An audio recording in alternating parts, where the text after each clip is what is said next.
আজকে আমরা Iran Israel সংঘাত নিয়ে একটু গভীর আলোচনা করব। হ্যাঁ, বিষয়টা খুবই জটিল আর দীর্ঘদিনের। আমাদের কাছে ইরান ইসরায়েল সংঘাত একটি গভীর বিশ্লেষণ থেকে কিছু তথ্য আছে। আমরা জুন 2025 পর্যন্ত পরিস্থিতিটা বোঝার চেষ্টা করব। আচ্ছা। মূল প্রশ্নটা হলো সরাসরি যুদ্ধ তো হচ্ছে না, না, ঘোষিত যুদ্ধ নেই, কিন্তু এত শত্রুতা কেন? সংঘাতটা আসলে চলছে কিভাবে? ঠিক। আনুষ্ঠানিক যুদ্ধ না থাকলেও পর্দার আড়ালে, এমনকি মাঝে মাঝে খোলাখুলিও একটা বেশ বিপজ্জনক খেলা চলছে। আজকের আলোচনায় তাহলে আমরা এর কারণ, ধরন আর ভবিষ্যৎ নিয়ে কথা বলবো। হ্যাঁ, সেটাই লক্ষ্য। একটা স্পষ্ট চিত্র তুলে ধরার চেষ্টা করা যাক। তাহলে শুরু করি বর্তমান পরিস্থিতি দিয়ে। কাগজে কলমে যুদ্ধ নেই, কিন্তু আসলে কি হচ্ছে?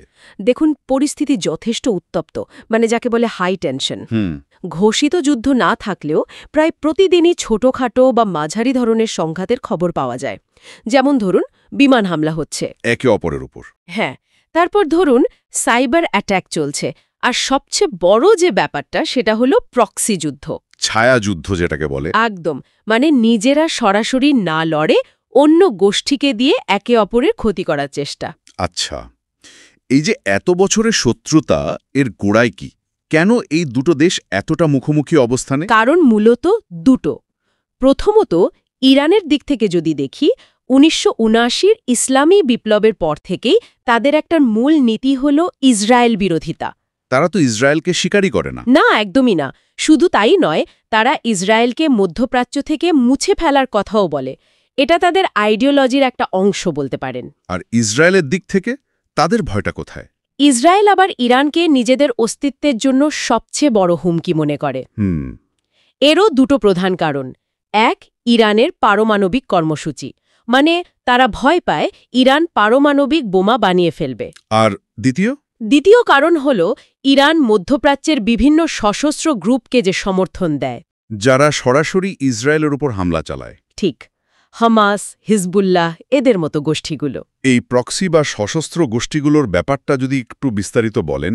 ইরান কাদের সমর্থন দেয়? ইরান বেশ কয়েকটা বড় গ্রুপকে অর্থ, অস্ত্র, ট্রেনিং সবকিছু দিয়েই সাহায্য করে। সবচেয়ে পরিচিত হল লেবাননের হিজবুল্লাহ। হ্যাঁ, হিজবুল্লাহর কথা তো প্রায়ই শোনা যায়। ঠিক। তারপর ফিলিস্তিনের গাজায় হামাস আর ইসলামিক জিহাদ। সিরিয়া আর ইরাকেরও কিছু শিয়া মিলিশিয়া গোষ্ঠী আছে ইরানের মদতপুষ্ট। আর এরাই তাহলে ইরানের হয়ে লড়ছে, প্রক্সি হিসেবে? হ্যাঁ, এরাই ইরানের হয়ে ইসরায়েলের সীমান্তে বা ভেতরে হামলা চালায়। এটাই প্রক্সি ওয়ারফেয়ার। তার সংঘাতটা শুধু ইরান ইসরায়েলের মধ্যে সীমাবদ্ধ নেই। লেবানন, গাজা, সিরিয়া এইগুলো মূল ক্ষেত্র হয়ে উঠেছে। একদম। এগুলোই হলো ছায়াযুদ্ধের প্রধান ময়দান। এর জবাবে ইসরায়েল কি করছে? তারাও কি বসে আছে? না, অবশ্যই না। ইসরায়েলও যথেষ্ট সক্রিয়। তারা নিয়মিতভাবে সিরিয়ার ভেতরে হামলা চালায়। সিরিয়ায় কেন? কারণ সিরিয়াতে ইরানের সামরিক উপস্থিতি আছে, অস্ত্র আনাগোনার চেষ্টাও হয়। ইসরায়েল সেগুলোকে টার্গেট করে। আচ্ছা। আর গাজাতেও? গাজাতেও হামাসের বিরুদ্ধে তারা বিভিন্ন সময়ে বড় ধরনের সামরিক অভিযান চালিয়েছে। ইসরায়েল এই প্রক্সি নেটওয়ার্কটাকে নিজেদের নিরাপত্তার জন্য সরাসরি হুমকি মনে করে। তাহলে সিরিয়া, গাজা, লেবানন এগুলো তো গেল। সংঘাতের কি অন্য কোনো ক্ষেত্র আছে? আছে তো। আরেকটা বড় ক্ষেত্র হলো সাইবার দুনিয়া। সাইবার যুদ্ধ। হ্যাঁ, দুই দেশই একে অপরের গুরুত্বপূর্ণ পরিকাঠামোতে, ধরুন পারমাণবিক স্থাপনা, তেল শোধনাগার, সরকারি ওয়েবসাইট, এগুলোতে সাইবার হামলা চালিয়েছে। স্টাক্সনেট ভাইরাসের কথা মনে পড়ছে। ইরানের পারমাণবিক কর্মসূচিতে হামলা হয়েছিল। ঠিক ধরেছেন। স্টাক্সনেট একটা বড় উদাহরণ। এটা দেখায় যে লড়াইটা শুধু মাঠের নয়, প্রযুক্তিরও। আর সবচেয়ে চিন্তার বিষয় যেটা, পারমাণবিক উত্তেজনা। হ্যাঁ, এটা সবচেয়ে বিপজ্জনক দিক। ইরান ক্রমাগত ইউরেনিয়াম সমৃদ্ধ করছে। পরমাণু বোমা বানানোর কাছাকাছি যাচ্ছে।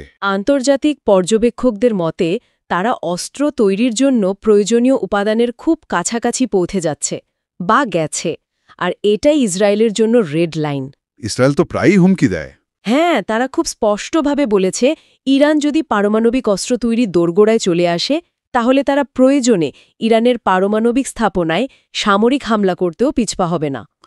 পরিস্থিতি তো গত বছর এপ্রিল 2024-এ খুব খারাপ দিকে গিয়েছিল। হ্যাঁ, সেটা ছিল সাম্প্রতিক সময়ের সবচেয়ে বিপজ্জনক মোড়।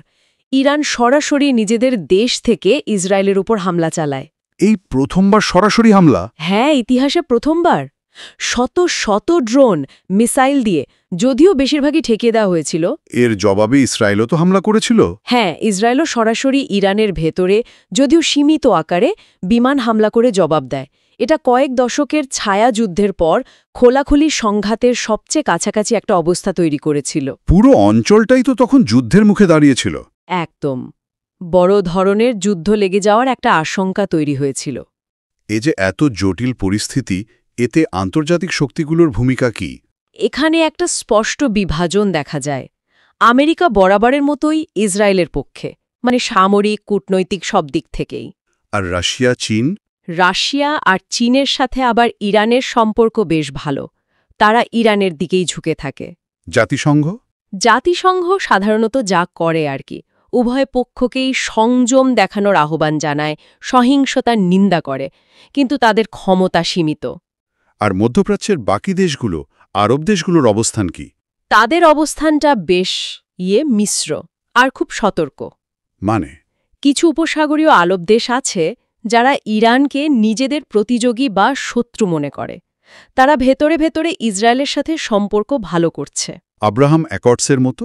হ্যাঁ, অনেকটা সেরকম। আবার অনেক আরব দেশ ফিলিস্তিনিদের জন্য সহানুভূতিশীল। তারা ইসরায়েলের কর্মকাণ্ডের সমালোচনা করে। ফলে পুরো বিষয়টা খুব জটিল। সব মিলিয়ে যা বোঝা গেল, তাতে কি শান্তির কোনো সম্ভাবনা দেখা যাচ্ছে অদূর ভবিষ্যতে?